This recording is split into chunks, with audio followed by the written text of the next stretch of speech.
Maldives. Dr. Christoph Crippen, Practice Manager for Environment, Natural Resources and Blue Economic for South Asian region. Representatives of the World Bank, ADB and other international funding agencies.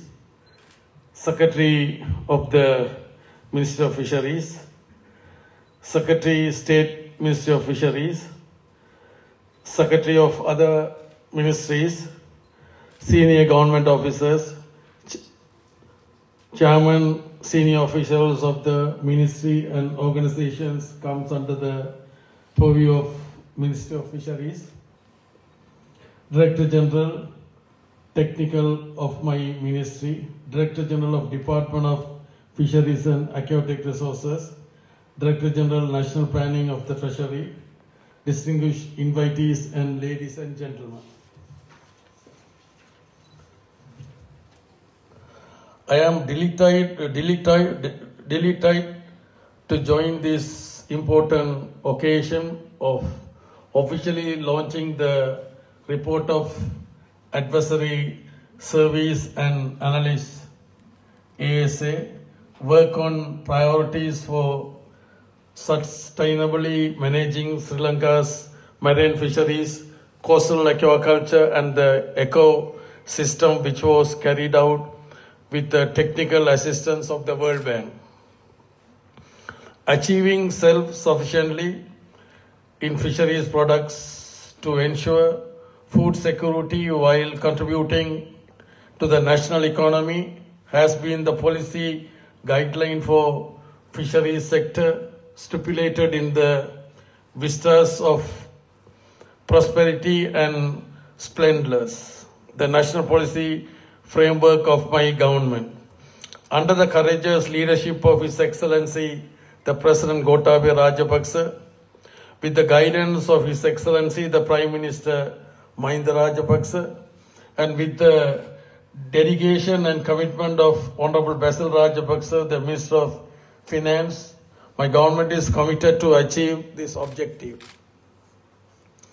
Some of the priorities embodied in this national policy framework to achieve the set objective are introducing scientific methods to increase fish products, improving the environmental conditions in lagoons, modernizing fishery harbors, constructing new fishery harbors if needed, to introduce refrigeration system using seawater for multi-day fishing vessels, encouraging the use of solar power, facilitating fishing companies to expand fishing in international seas, introducing modern communication system to harbors, anchorages and landing sites, and productive insurance scheme for fishermen.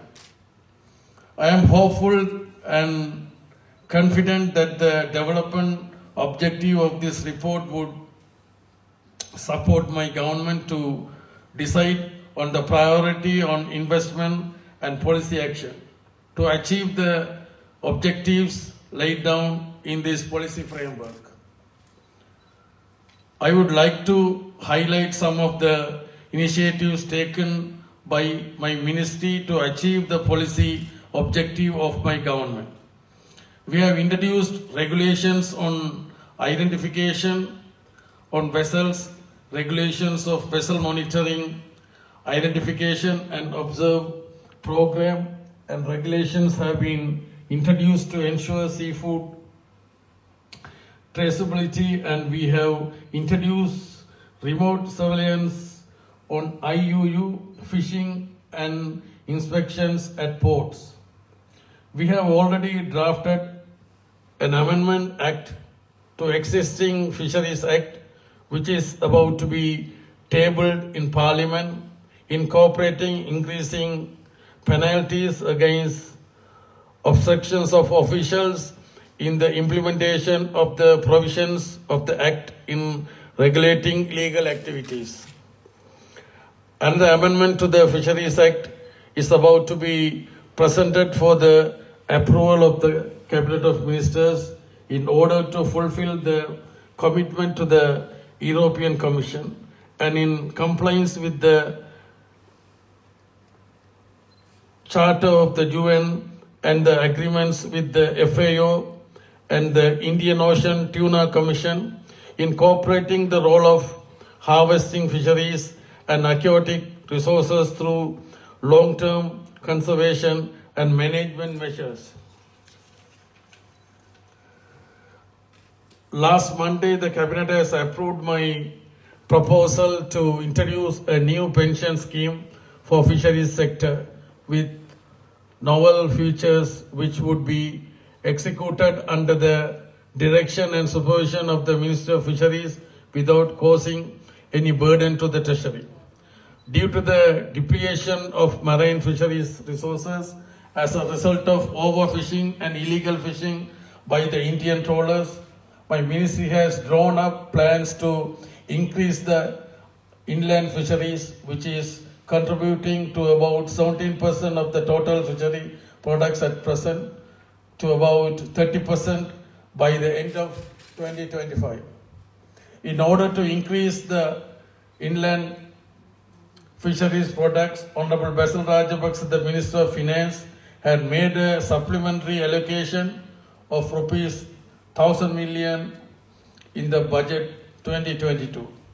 My ministry has also embarked on coastal aquaculture aimed at to boost the export earnings.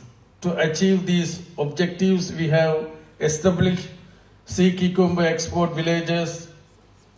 355 such farms have already been established in Kilinochchi clusters into 6 export villages. Action has already been initiated to establish similar 19 export villages clusters consisting of 467 farms in total in Jaffna district. Plans are afoot to start such cluster of farms in Pallimunai and Vidathilthiyu in Mannar district. We have also pursued actions to provide bank loan facility of 5 million, which the interest subsidy of 4.5% by the government to each of 600 prawn farms owners in modernized their ponds with high density polyethylene layers to make them suitable for Vanami shrimps farming, which would give a very high yield. We are also promoting cage culturing of mud crab, which has a high export potential, and sea bass. Seaweed cultivation also in our agenda. Before I conclude, I would like to request the World Bank representatives to explore the possibilities of provide technical and financial assistance for the following needs. To provide 50% subsidy to purchase multi-day boats by the fishermen of North. Due to the prolonged war, the northern fishermen have not gone beyond traditional fishing method.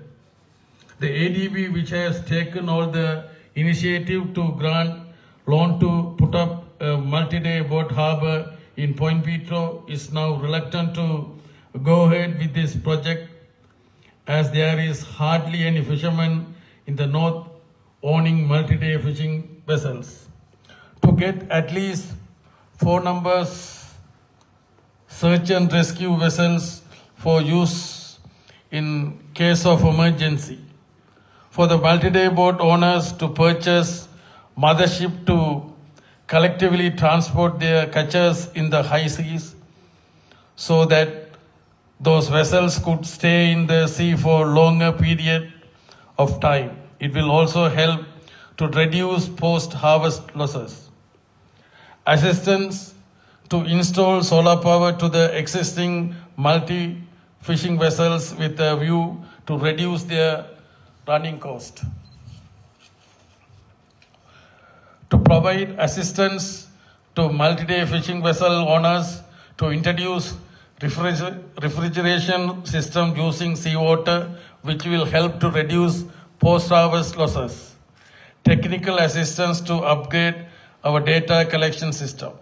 Finally, I would like to thank the senior management and staff of World Bank, the consultants appointed by the World Bank, the secretary of my ministry, the state secretary, ministry and state ministry heads and all officials, head of our agencies, particularly NARA and NAGDA, treasury officials, and all of those who had been actively enrolled in being out of this project. Thank you.